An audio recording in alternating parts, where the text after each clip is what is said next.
saya nggak kepikiran sih kalau bisa buat di hidroponik sih. Tapi dari segi peluang, saya ngelihat opportunity buat di Jogja usaha bidang sayuran itu masih terbuka lebar. Jadi ini sama, ini bisa dibudidayain di tanah juga. Tapi berhubung mungkin anak muda gitu kan dia, kita pengen cari yang simple, pengen cari yang cuan. Makanya kita budidayain secara hidroponik aja nih.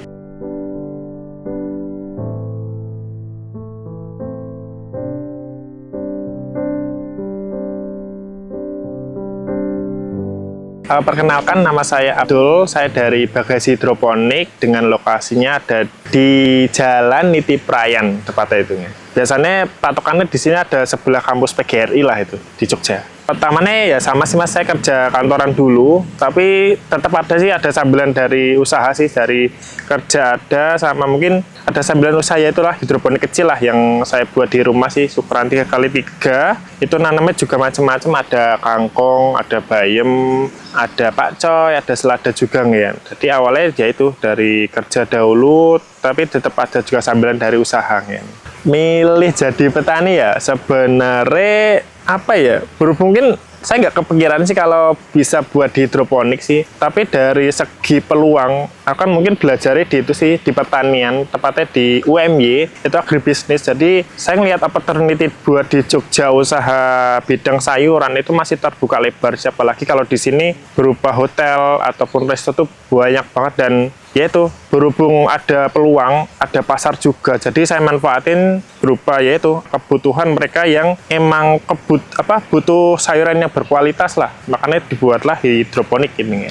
Kalau terbilang susah ada, gampang juga lumayan banyak sih. Apalagi kalau kebunnya udah ke setting, ya udah ke setting sama udah ada mesin sendiri berupa pompa, habis itu ada timer, habis itu mungkin udah, sekarang mungkin anak muda mungkin senengnya dikonekin ke teknologi lah, IoT gitu kan, dia berupa mungkin kalau ada temen itu ada, kalau di sini ada berupa timernya, itu di kebun itu hidupnya jam 6 pagi, itu otomatis nanti matinya jam 6 sore. Jadi kalau kita hemat listrik sih di sini, atau biasanya ada berupa pemasangan genset ataupun berupa alat nanti pengawasan di kebun tuh ada itu. Jadi bisa dikombinasikan dari pertanian sama teknologinya sih itu. Kalau di sini di kebun Bagasi Hidroponik ini kita menggunakan sistem NFT sih. Jadi ada dua sistem nih. Biasanya kalau di peralon ada DFT, itu dia airnya biasanya genang. Ada NFT yang biasanya dia airnya emang langsung, ya gak genang sih, langsung kita salurkan ke tandon-tandon lah itu. Keuntungannya biasanya macam-macam. Jadi plus minusnya ada dua. Kalau berhubung kita pakai NFT karena emang di sini pengen lebih cepat panen, karena sirkulasi oksigen, sirkulasi berupa nutrisi nanti dia muter sih. Jadi ganti setiap ngalir lah dia. Jadi otomatis dia sayurannya cepat besar gitu kan. Di sini yang pakai nutrisinya sama sih AB Mix namanya. Ada nutrisi pekatan A sama B. Makanya di hidroponik biasanya ada dua nutrisi namanya AB Mix itu ya. Kalau dosisnya kita beda-beda dari semai, sama kita ada 3 meja. Ada meja semai, ada meja remaja, sama yang ini ada meja pembesaran.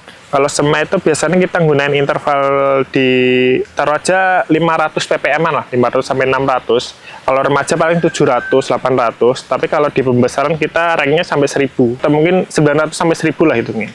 Kalau sebenarnya kalau kualitas air tergantung daerah masing-masing, misalnya yang budidaya di hidroponik sih. Jadi kalau di sini kita gunain air sumur aja sih, air sumur yang dibor, air bor lah gitu kan, sumur bor. Ya berhubung mungkin di sini air itu masih bagus, masih bersih, masih bisa dipakai sih. Tapi kebanyakan emang ada yang kasus mungkin dia gunain tanah di daerah mungkin agak tinggi gitu kan, dia dataran tinggi yang mungkin dia airnya kena air kapur, nanti dia biasanya gunain di PDAM. Jadi macam-macam. Kalau berhubung di kebun saya cuma gunain air sumur aja sih, air sumur bor itu ya.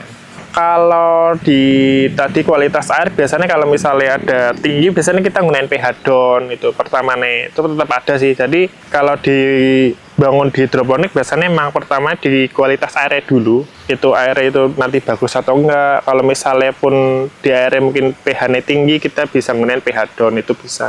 Jadi buat jaga kualitas air lah.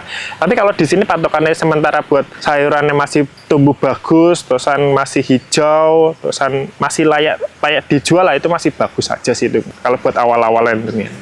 hama ada, pasti ada kalau di hidroponik, ataupun ini kan dibilang cuma sayuran yang dibudidayain secara hidroponik aja sih. Sebenarnya ini sama, ini bisa dibudidayain di tanah juga, tapi berhubung mungkin anak muda gitu kan dia, kita pengen cari yang simple, pengen cari yang cuan. Makanya kita budidayain secara hidroponik aja sih. Jadi buat perawatan kita juga lebih simple gitu kan ya, paling kita perawatan di apa namanya ya, tadi kita pengecekan aja air itu dia ngalir enggak, habis itu mungkin ada semprot, itu ada misalnya di sini ini lahan terbuka, ada sawah sebelah itu kan dia, di sini biasanya ada semprot itu 1 minggu sekali, itu pasti ada semprot. Jadi misalnya ada kena apa namanya jamur mata kodok, habis itu ada misalnya nanti terserang apa ya, jamur fusarium yang busuk akar, busuk batang, itu ada, ataupun misalnya nanti terkena misalnya trip, biasanya ada trip gitu kan, dia belalang, itu ada. Jadi kita metodenya biasanya ada semprot 1 minggu sekali, kita lihat dulu gejalanya apa, nanti kita semprot. Contoh mungkin kita ya itulah mata katak lah gitu, ini ada semprot, ini obat sih, ini nabati sih kalau dari kita sih. Jadi nanti biasanya kita penggunaan itu dosisnya itu sekitar taruh aja 1 tangki itu 16 liter, itu yang tangki semprot itu biasanya cuma gunain 250 mili buat pekatan lah, kalau kita bilang pekatan, dari buat obat mata kata itulah hitungan. Nanti kita semprot, biasanya nyemprotnya juga nggak siang sih, kita ada interval jam dari pagi sebelum jam 8 ataupun sore itu setelah jam 3 atau jam 4 sore. Kenapa sih? Karena kita hindarin panas.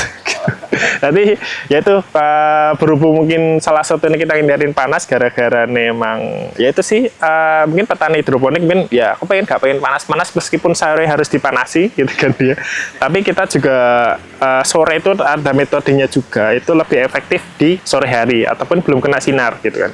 Buat budidaya hidroponik sebenarnya ada mungkin nggak terlalu banyak sih medianya, kita sebut itu rock wool, ataupun biasanya di sini makainya ada ya busa, ada rock wool, itu juga ada bahan-bahannya itu. Habis itu mungkin ada juga kokopit, itu tapi alasan-alasan tertentu sih, misalnya buat buah itu ada, tapi buat terkhusus di kebun kita cuma makainya medianya cuma ada itu aja, rock wool aja sih dari sini sih.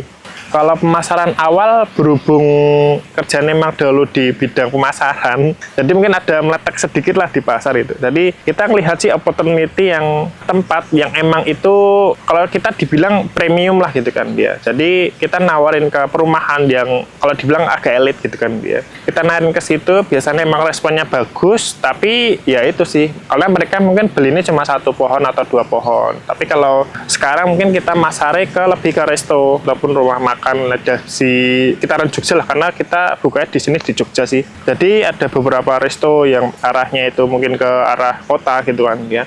Kita tawarin ke sana, mereka responnya baik, dan ya itu dari situ orderan masuk terus lah gitu kan. Kalau buat harga di selada itu di sini lebih ke stabil lah harganya. Jadi kalau kita jual di sini rank 20 ribuan per kilo lah itu kan. Jadi biasanya itu ada di momen-momen tertentu yang emang ya pasar ada surutnya, ada naiknya. Tapi kalau di hidroponik berhubung kita nanamnya selada kan, habis itu ya itu nanamnya kita itu terus lah selada, dan harganya tetap stabil terus lah. Jadi kita misal pun pasar itu lagi langka banget, barang lagi langka, kita tetap jualnya di harga kita sendiri, harga standar lah. Jadi nggak melulu kita harus menaikkan segini tuh enggak, karena kita ada konsumen sendiri yang udah loyal lah. Jadi kita ada pasar, ada harga tergantung sama kualitas dari produknya sendiri lah itu.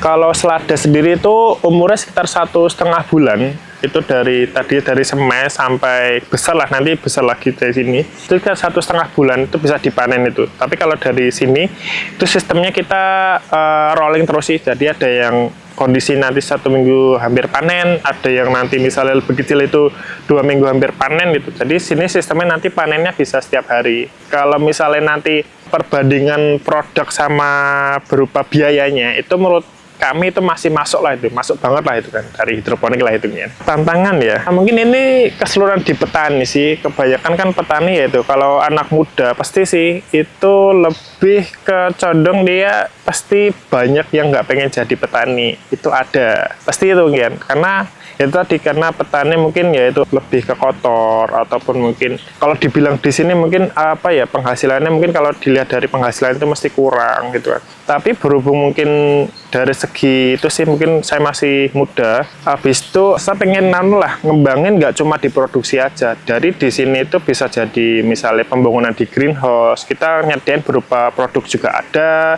Habis itu nanti ngerambai di pelatihan itu juga ada. Habis itu berupa penyediaan produk sarana prasarana pertanian itu juga ada. Jadi kalau mungkin dulu nih petani kita ngasilin produk, mungkin padi kita jual, habis itu sudah selesai. Kalau dulu seperti itu, tapi kalau dari gegara perkembangan zaman, kita berupa nyediain nggak cuma produk aja sih. Kita ngejual dari hulu sampai hilir lah. Dari produk sampai ke pelatihan. Itu jadi poin penting di pertanian yang mungkin zaman sekarang lah. Kita nggak cuma nyediain produk aja sih. Gitu.